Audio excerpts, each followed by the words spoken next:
जय हिंद दोस्तों, स्वागत करते हैं बिहार सब इंस्पेक्टर अर्थात बिहार दरोगा के सेट प्रैक्टिस में। आज हम लोग फर्स्ट सेट प्रैक्टिस करेंगे। इसी प्रकार हम लोग टोटल 20 जो है ना सेट प्रैक्टिस करेंगे। और समझ लो 20 गुने 100 मतलब 2000 क्वेश्चन जो है ना भाई हम लोग प्रैक्टिस करेंगे। एंड 2000 क्वेश्चन में कम से कम तो 80 से 70 से 80 क्वेश्चन भाई इसी पैटर्न से आता है, जिस पर जो पैटर्न हम लोग करेंगे। एंड दोस्तों, स्टार्ट करने के पहले मैं एक बात बोलना चाहता हूं आपसे कि मोहब्बत की तमन्ना है तो फिर ये वस पैदा कर। मोहब्बत की तमन्ना है तो फिर वो वस पैदा कर, जहां से इश्क चलता है वहां तक नाम पैदा कर।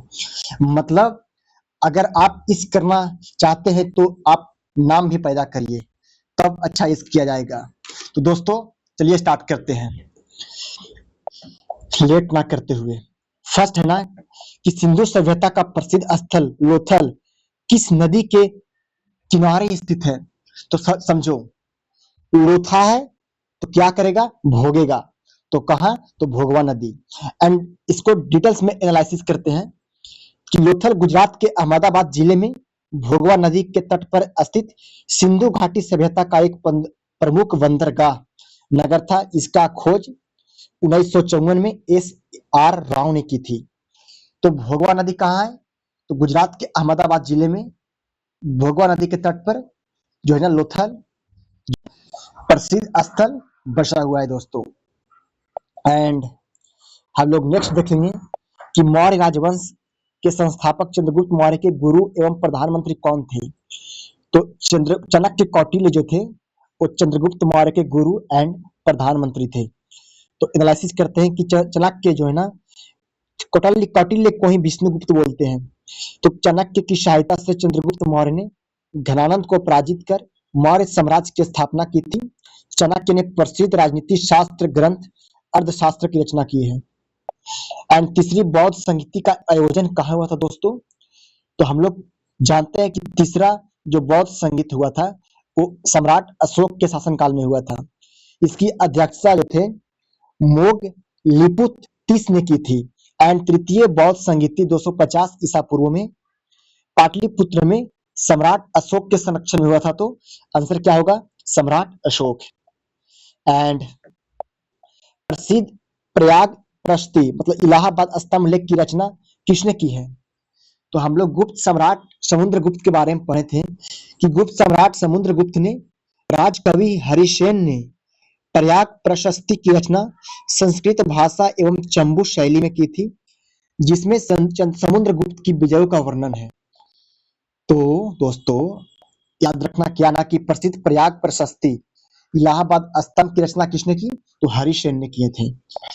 एंड दिल्ली सल्तनत के किस सुल्तान ने बाजार नियंत्रण नीति एवं मूल्य नियंत्रण नीति प्रणाली को लागू किया था।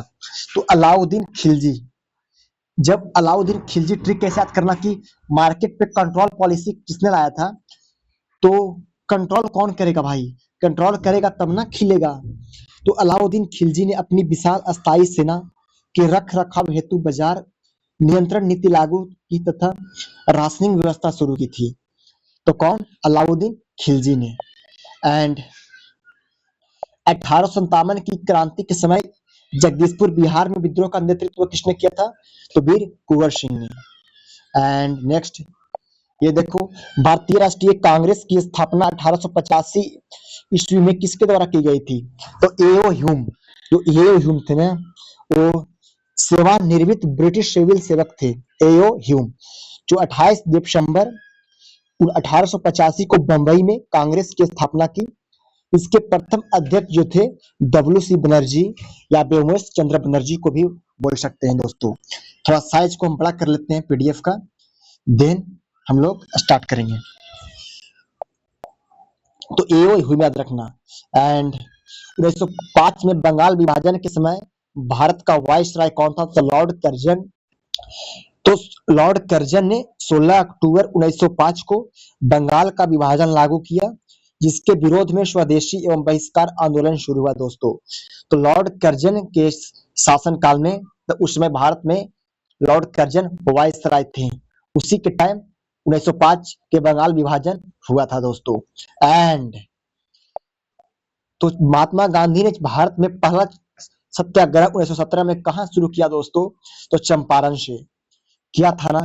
हम लोग थोड़ा इसको डिटेल से जानेंगे कि राजकुमार शुक्ल के निमंत्रण पर गांधी जी ने बिहार के चंपारण आए और तिनकठिया प्रणाली के खिलाफ सफल आंदोलन किया दोस्तों। एंड हम लोग देखेंगे 10 नंबर का क्वेश्चन, लाला हरदयाल गद्दर पार्टी की स्थापना 1913 में सैन फ्रांसिस्को अमेरिका में किसने की थी? तो क्या पूछेगा एग्जाम में क्वेश्चन कि गद्दर पार्टी की स्थापना कहां हुई थी? तो सैन फ्रांसिस्को जो अमेरिका में पड़ता है, लाला हरदयाल और सोहन सिंह भकना ने किया था दोस्तों, भकना। एंड 1928 में गठित नेहरू रिपोर्ट के अध्यक्ष कौन थे? तो साइमन कमीशन के बहिष्कार के बाद सर्वदलीय सम्मेलन द्वारा संविधान निर्माण हेतु पंडित मोतीलाल नेहरू की अध्यक्षता में समिति की गठित हुई।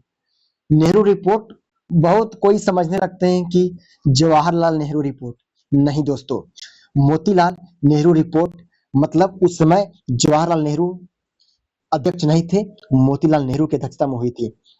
तो दोस्तों हम लोग क्या जानेंगे कि 1928 में गठित नेहरू रिपोर्ट के अध्यक्ष कौन थे? तो मोतीलाल नेहरू। तो क्या था भाई नेहरू रिपोर्ट? साइमन कमीशन के बहिष्कार के बाद सर्वदलीय सम्मेलन द्वारा संविधान निर्माण हेतु, मतलब नेहरू रिपोर्ट जो था ना, संविधान निर्माण करने के लिए जो है ना एक सर्वदलीय सम्मेलन था। एंड नेक्स्ट, सुभाष चंद्र बोस ने 1939 में कांग्रेस अध्यक्ष पद से त्याग पत्र देने के बाद किस संगठन की स्थापना की? तो फॉरवर्ड ब्लॉक।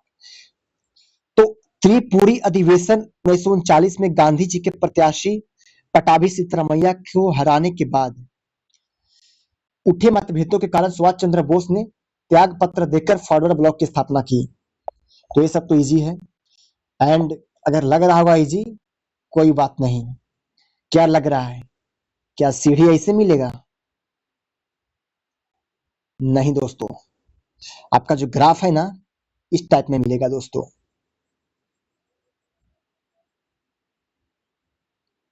समझना, मतलब आज क्वेश्चन इजी करवा रहे हैं तो इसका मतलब ये भी नहीं है कि कल क्वेश्चन इजी होगा दोस्तों। आज क्वेश्चन इजी है मतलब ग्राफ बढ़ेगा। एंड लेवल यहां से जो है ना, लेवल यहां से यहां पहुंचाएंगे दोस्तों, समझना, यहाँ लेवल पहुंचाएंगे। तो खैर कोई बात नहीं। तो प्रसिद्ध ग्रंथ जो है ना, क्या प्रसिद्ध ग्रंथ है भाई? तो प्रसिद्ध ग्रंथ गीता रहस्य के लेखक कौन है भाई? तो गीता रहस्य एकदम प्यार से पढ़ना कि लोकमान्य बाल गंगाधर तिलक ने मांडले जेल म्यांमार में सजा काटने के दौरान श्रीमद् भगवत गीता की व्याख्या के रूप में गीता रहस्य नामक ग्रंथ लिखा था। बाल गंगाधर तिलक ने गीता रहस्य के लेखक हैं। एंड 14 नंबर क्वेश्चन देखेंगे, हड़प्पा कालीन धौलावीर भारत के किस राज्य में है दोस्तों? क्या लगता है? धौलावीर एंड धौलावीर एंड लोथल गुजरात में है। तो धौलावीर जो है ना, ये तो गुजरात आंसर सही होगा, लेकिन इसका क्या भाई मायने हैं वो देखते हैं। इस क्वेश्चन का मतलब कि धौलावीर गुजरात के कच्छ जिले में स्थित है। यह नगर 3 भागों में दुर्ग, मध्य एवं निचला नगर में विभाजित था तथा जल प्रबंधन प्रणाली हेतु प्रसिद्ध था। सोचो दोस्तों, जल प्रबंधन प्रणाली मतलब वाटर को मैनेजमेंट सिस्टम जो था ना, बहुत मतलब समृद्ध था, बहुत प्रसिद्ध था। ये नहीं कि नाली ऐसे बह रहा है दोस्तों, नहीं, सिस्टमैटिक ढंग से नाली बहता था भाई। कोई बात नहीं। एंड अकबर ने दास प्रथा का अंत किस वर्ष किया?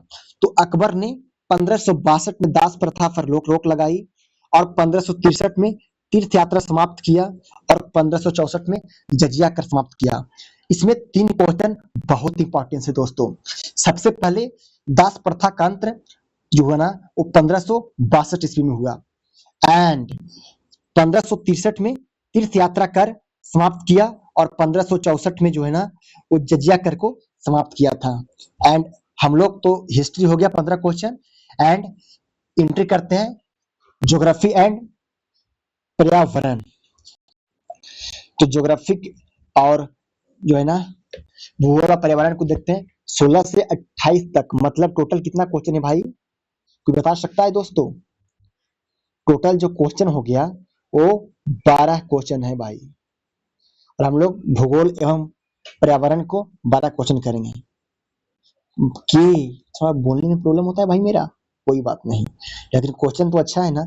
भारत की सबसे लंबी नदी कौन सी है जिसका उद्गम व मुहाना दोनों भारतीय क्षेत्र में स्थित है? क्या लगता है कि भारत की सबसे लंबी नदी कौन है जिसका उद्गम एवं मुहाना दोनों भारतीय क्षेत्र में है? तो जो है ना सबसे पहले हम लोग देखते हैं गंगा, ब्रह्मपुत्र। क्या लगता है ब्रह्मपुत्र इसका उद्गम क्या भारत में है? नहीं ना। तो सबसे पहले देखते हैं गोदावरी जो है ना प्रायद्वीपीय भारत तथा पूर्णतः भारत में प्रवाहित होने वाली सबसे लंबी नदी है। इसे वृद्ध गंगा एवं दक्षिण गंगा भी कहते हैं। तो गोदावरी को वृद्ध गंगा याद रखना, वृद्ध गंगा एंड एंड दक्षिण की गंगा, और यह जो ना प्रायद्वीपीय नदी है। दक्षिण भारत की सर्वोच्च चोटी का नाम क्या है? तो जो है ना दक्षिण भारत की सर्वोच्च चोटी का नाम जो है अनाई मुड़ी है। तो अनाई मुड़ी 2695 मीटर जो है ना अनाई मुड़ी पहाड़ी पर स्थित है, और यह पश्चिमी घाट एवं दक्षिण भारत की सबसे ऊंची चोटी है। तो ये हो गया पश्चिमी घाट, और पश्चिमी घाट की सबसे ऊंची चोटी अनाई मुड़ी, एंड दक्षिण भारत की सबसे ऊंची चोटी अनाई मुड़ी है। मतलब पश्चिमी घाट जो है ना अनाई मुड़ी जो चोटी है पश्चिमी घाट के पहाड़ी में है, एंड दक्षिण भारत की सबसे ऊंची चोटी है। एंड कौन सा जल डमरू जो है ना भारत और श्रीलंका को अलग करता है? तो क्या लगता है कौन होगा? यहाँ पे पाक जल डमरू है, लोग पाकिस्तान समझते हैं, लेकिन दोस्तों पाक जल डमरू मध्य जो है ना वो भारत के तमिलनाडु राज्य और श्रीलंका के उत्तरी प्रांत के बीच स्थित है, जो मन्नार की खाड़ी को बंगाल की खाड़ी से जोड़ता है। तो पाक जल डमरू जो है ना वो भारत और श्रीलंका को अलग करता है। एंड विश्व का सबसे बड़ा मैंग्रोव वन कौन नहीं जानेगा? तो गंगा और ब्रह्मपुत्र नदियों द्वारा निर्मित सुंदरवन डेल्टा, और बांग्लादेश में फैला विश्व का सबसे बड़ा मैंग्रोव वन जो है ना वो सुंदरवन। एंड थोड़ा फास्ट कराएंगे भाई। अब काली मिट्टी कपास के लिए, तो क्या लगता है कैसा लग रहा है क्वेश्चन? तो काली मिट्टी को रेगुर या कालीन कपास मिट्टी भी कहा जाता है। इसमें नमी धारण करने की उच्च क्षमता होती है जो कपास के लिए आदर्श है। एंड क्षेत्रफल की दृष्टि से भारत का सबसे बड़ा राज्य कौन है दोस्तों? तो राजस्थान। उसके बाद मध्य प्रदेश है, फिर महाराष्ट्र एंड उत्तर प्रदेश। एंड निम्नलिखित में कौन सी नदी डेल्टा का निर्माण नहीं करती बल्कि एस्चुरी बनाती है? सबसे कितना इंपॉर्टेंट क्वेश्चन है कि नर्मदा जो है ना नर्मदा और ताप्ती जो है ना वो भारत के दो ऐसी नदी है जो एस्चुरी का निर्माण करती है और अरब सागर में गिरती है दोस्तों। ये भारत हो गया। तो भारत के जो नदियां जो है ना नर्मदा और तापी वो अरब सागर में गिरती है, लेकिन सभी नदियां गंगा ब्रह्मपुत्र कृष्णा कावेरी जो है ना वो बंगाल की खाड़ी में गिरती है। लेकिन नर्मदा और तापी जो अरब सागर में गिरती है वो एस्चुरी का निर्माण करती है। एंड वायुमंडल के किस परत में मौसम संबंधी घटनाएं जैसे वर्षा बादल, तो क्षोभ मंडल। एंड हीराकुंड बांध कौन नहीं जानेगा भाई? हीराकुंड बांध किस नदी पर है? तो महानदी पे। तो हीराकुंड बांध उड़ीसा में महानदी पर निर्मित है, और भारत के सबसे लंबा मुख्य बांध है, मतलब इसका लंबाई 4.8 किलोमीटर है। एंड भारत की सबसे लंबा बांध जो है ना हीराकुंड बांध है, जो महानदी पर उड़ीसा में है। याद करने के लिए क्या करेगा भाई? जो उड़ेगा वो महान रहेगा। तो महानदी कहाँ है? उड़ीसा में। एंड ग्रीष्मकालीन मानसून के आगमन की दिशा सामान्यतः क्या होती है भाई? मतलब ग्रीष्म मतलब क्या होता है? गर्मी। गर्मी के समय में जो मानसून आता है वो कौन मानसून होता है दोस्तों? तो समझो ईस्ट हो गया, वेस्ट हो गया, नॉर्थ हो गया, साउथ हो गया। तो जो भारत के बंगाल की खाड़ी से जो मानसून उठती है, लहर उठती है, तो हो गया ईस्ट वेस्ट। क्या हो गया? ईस्ट वेस्ट एंड अरब सागर से जो उठती है भाई यहां से, तो पहला वेस्ट होगा एंड साउथ होगा। तो साउथ वेस्ट किधर है? नॉर्थ है, वे नहीं है, तो बी है। सोचो अब देखो भाई क्या है इसका, थोड़ा एनालिसिस करते हैं हम लोग कि जो ग्रीष्मकालीन मानसून जो होता है ना भारत में, वो जो होता है वो अरब सागर से उठती है, इस क्षेत्र से उठती है अरब सागर से, और बंगाल की खाड़ी होते हुए भारत में वर्षा करवाती है। तो दोस्तों एंड एंड लेकिन दोस्तों कोई बात नहीं, तो याद रखना क्या ना, ज्यादा थोड़ा कॉन्सेप्चुअल हो जाएगा और टाइम वेस्ट हो जाएगा मेरा भाई, क्योंकि इस जो है ना हम टोटल 40 मिनट का सेशन रखे हैं, 45 मिनट का, इतना देरी में बुझाई मुझे पढ़ाना है सेट, लेकिन कोई बात नहीं। तो भारत में ग्रीष्मकालीन मानसून के आगमन की दिशा समानता क्या होती है? याद रखना, दक्षिण पश्चिम। मतलब अगर पूछेगा पूछेगा कि भारत में वर्षा का लगभग 75% से अधिक हिस्सा दक्षिण पश्चिम मानसून से प्राप्त होती है। एंड काजीरंगा असम एक सिंगे वाले गैंडे के लिए प्रसिद्ध है एंड नेशनल पार्क यूनेस्को की विश्व धरोहर स्थल है, जो एक सिंग वाले भारतीय गैंडे का मुख्य आवास है। एंड सवेज नहर तीन दो महासागरों को आपस में जोड़ती है, तो भूमध्य सागर और लाल सागर को।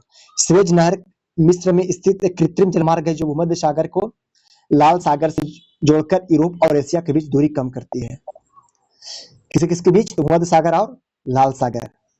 झूम की खेती मुख्य रूप से किस क्षेत्र में प्रचलित है? झूम की खेती वहीं प्रचलित होगा दोस्तों जहां पेड़ पौधे अधिक होगा, जंगल टाइप पहाड़ी होगा। तो ना तो थार मरुस्थल में होगा, ना पठार में होगा, ना तटीय मैदान में होगा। होगा तो उत्तर, क्योंकि उत्तर पूर्वी पूर्वोत्तर राज्य में जंगल बहुत ज्यादा है दोस्तों। तो झूम की खेती या स्थानांतरित कृषि पूर्वोत्तर राज्य नागालैंड, मिजोरम, असम आदि की जनजातियों द्वारा वनों को काटकर एवं जलाकर की जाती है।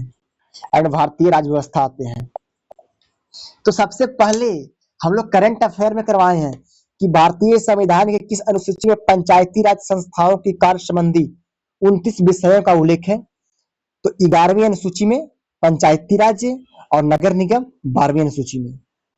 1992 द्वारा 73वें संविधान संशोधन 1992 द्वारा संविधान की 11वीं अनुसूची में जोड़ा गया। अब दोस्तों पानी भी आ गया, क्योंकि हम लोग हम पढ़ाए हैं, भगवान भी सोचता है कि लगता है सच बोल रहा है भाई। तो भारतीय संविधान के किस अनुच्छेद के तहत राष्ट्रपति पर महाभियोग चलाया जा सकता है? तो अनुच्छेद 61। और मौलिक अधिकारों का संरक्षण, मौलिक अधिकारों का संरक्षण कौन कर सकता है? क्या लगता है? संसद को पावर देगा तो मौलिक अधिकारों का संरक्षण करेगा राष्ट्रपति, प्रधानमंत्री? करेगा तो न्यायालय करेगा। सुप्रीम कोर्ट अनुच्छेद 32 एवं हाई कोर्ट अनुच्छेद 226 के नागरिकों के मौलिक अधिकारों की रक्षा के लिए जारी करती है। और 42वें संविधान संशोधन द्वारा संविधान की प्रस्तावना में कौन सा 3 शब्द जोड़े गए? स्वतंत्रता, समानता और बंधुत्व। क्या लगता है? न्याय, व्यक्ति की गरिमा और न्यायपालिका। ट्रिपल एस डी आर जो है ना, ट्रिपल एस डी आर, भाई फीमेल्स आ गए, कोई बात नहीं, ज्यादा आगे चल जा रहे हैं।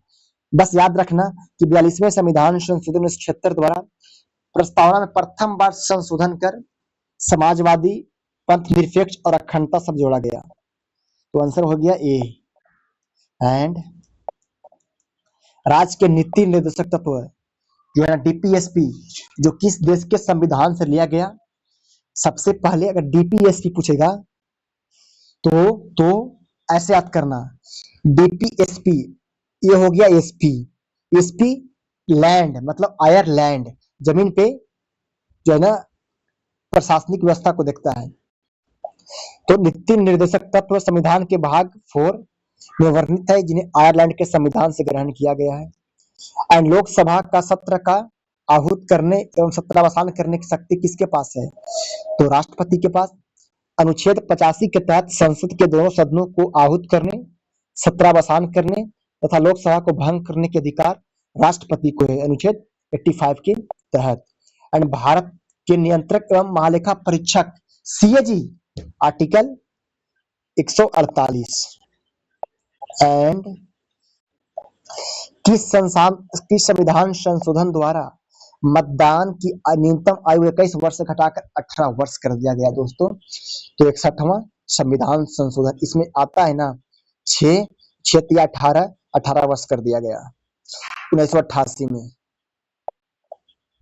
एंड राज्य पुनर्गठन आयोग, तो राज्य पुनर्गठन आयोग तो भाषा के आधार पर राज्यों को पुनर्गठन हेतु न्यायमूर्ति फजल अली की अध्यक्षता में 3 सदस्यीय आयोग, पनिक्कर कुंजरू भी शामिल थे, का गठन किया गया फजल अली आयोग।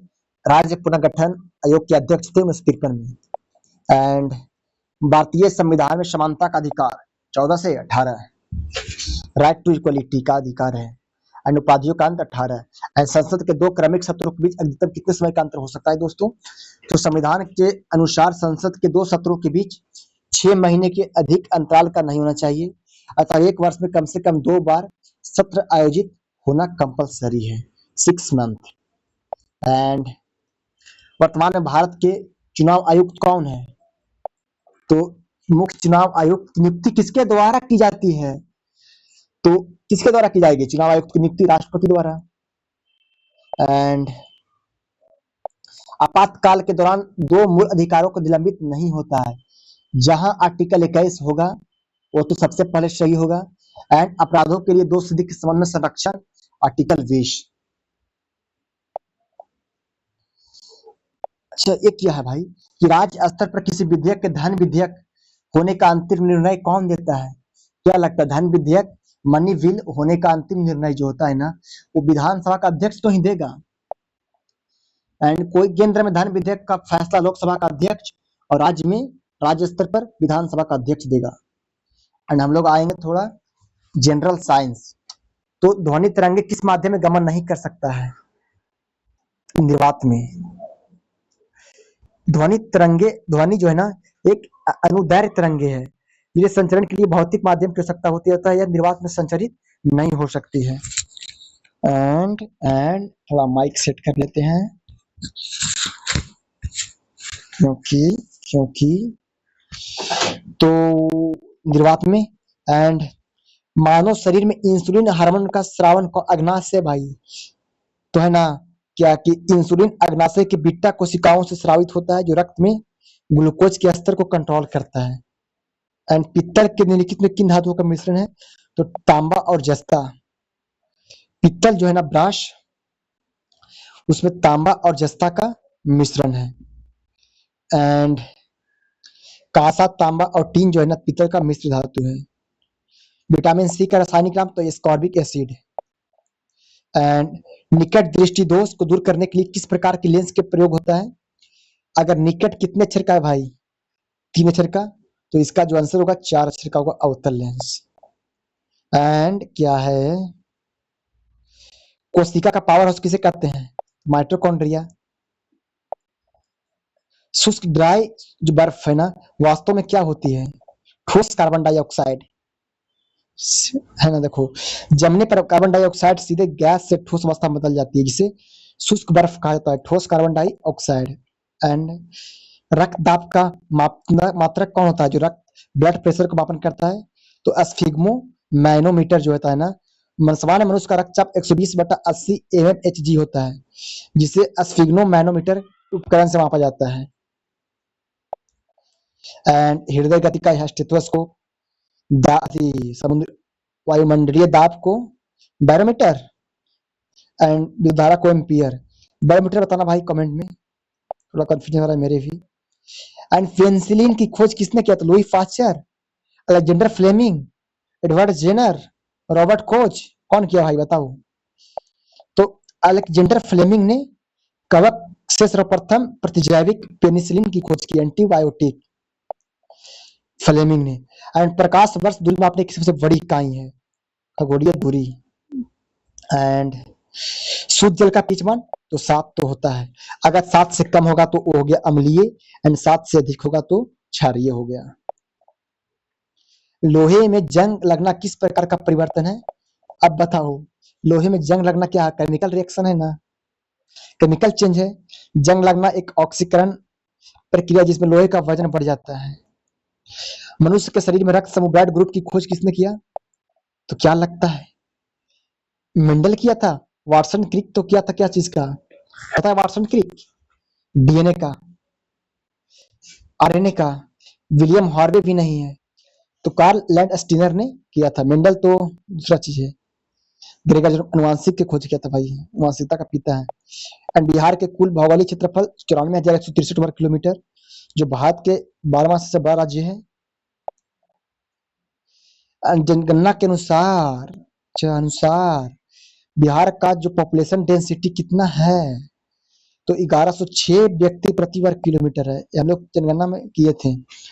एंड कांवर झील बेगूसराय, ये तो याद ही है कि बेगूसराय कांवर झील को जो है ना 39वां, भारत का 39वां और बिहार का पहला रामसर स्थल घोषित किया गया था 2020 में बेगूसराय का, जो वाल्मीकि पश्चिमी चंपारण में है। एंड ये देखो क्या है, बिहार में 7 निश्चय योजना 2 का प्रमुख उद्देश्य क्या है? तो 7 निश्चय योजना का जो है ना, युवा शक्ति और बिहार की प्रगति, हर खेत तक सिंचाई का पानी, स्वच्छ गांव, समृद्ध गांव, एंड तो सभी है। एंड हम लोग आते हैं क्या? तो आते हैं हम लोग स्टेटमेंट एंड कंक्लूजन, मतलब गणित आते हैं एंड रीजनिंग आते हैं। तो हम लोग बनाते हैं दोस्तों, सभी शिक्षक जो है ना, सभी शिक्षक टीचर विद्वान है। तो विद्वान हो गया। कुछ विद्वान जो है ना लेखक हैं। तो निष्कर्ष देखो क्या है, कुछ शिक्षक लेखक हैं। यस है दोस्तों, क्या लगता है? कुछ शिक्षक लेखक हैं एंड कुछ विद्वान शिक्षक हैं।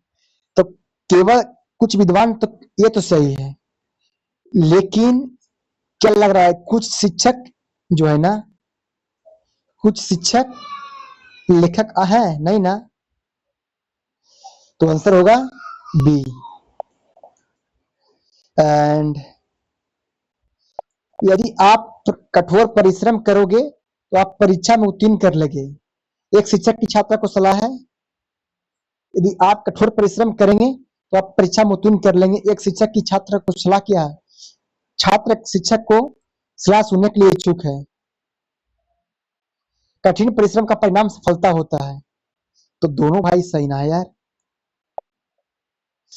एंड कोई भी कलम पेंसिल नहीं है, जो भी कलम है ना वो पेंसिल नहीं है। कलम मतलब पेन, मतलब कलम के पेंसिल। सभी पेन जो है ना रबड़ है। सभी जो कलम है ना, कलम पेन पेन वो क्या है? सभी पेन जो है वो रबड़ है। तो कुछ रबड़ पेंसिल नहीं है, कुछ रबड़ पेंसिल नहीं है। तो क्या क्वेश्चन था ना कि कथक कंक्लूजन एंड स्टेटमेंट का क्वेश्चन था कि कोई भी कलम पेंसिल नहीं है। कोई भी जो कलम है, कलम वो पेंसिल जो क्या हुआ, कलम हो गया भाई। तो कोई भी कलम जो है ना पेंसिल नहीं है। ठीक है भाई, पेंसिल तो नहीं है, लेकिन सभी जो पेन है ना वो रबड़ है। तो सभी जो पेन है, अरे यार देखो, के मतलब कलम हो गया एंड पी मतलब पेंसिल हो गया।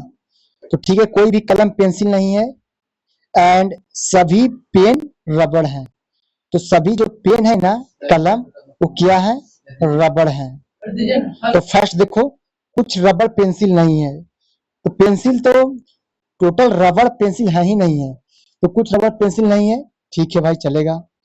कोई पेंसिल रबड़ नहीं है, कोई भी जो पेंसिल है तो रबड़ नहीं है, तो ये भी सही ना यार कि कोई जो भी पेंसिल है वो रबड़ नहीं है। तो कुछ रबड़ पेंसिल नहीं है, भाई दोनों गलत है हमको लगता है यार, क्योंकि सभी पेंसिल, कुछ रबड़ पेंसिल नहीं है, कुछ रबड़ नहीं, सभी रबड़ पेंसिल नहीं है, एंड कोई भी पेंसिल रबड़ नहीं है। तो इसका आंसर होगा दोनों, नहीं कोई नहीं। लेकिन इसमें ये दिया है, आप लोग देख लीजिएगा दोस्तों।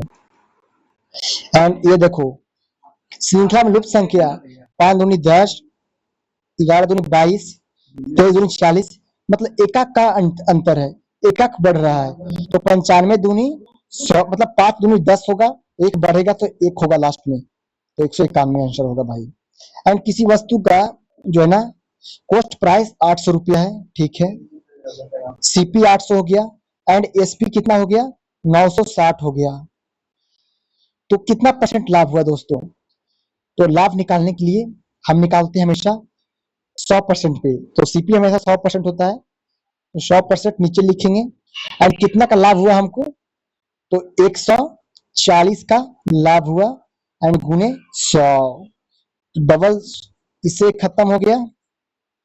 एंड कितना बचा भाई? 960 में से 800 गया तो कितना बचा? अरे भाई 160 ना बचा यार, तो डबल जीरो कैंसिल हो गया, एंड 8 दूनी 16, तो 20% आंसर हो गया। तो आज के लिए इतना ही रखते हैं, क्योंकि आगे कोई क्वेश्चन नहीं है भाई। तो जय हिंद, स्वागत करते हैं। इस पर लाइन एक याद रखना, लेकिन लास्ट भाई एक बोल देते हैं कि आज जो है ना हम पत्थर हो गए तो सभी लोग हैरान हैं। एक समय हुआ करता था कि लोग मोम, जब मोम थे तो लोग पिघलाया करते थे। तो भाई जैसा भी हो ठीक है।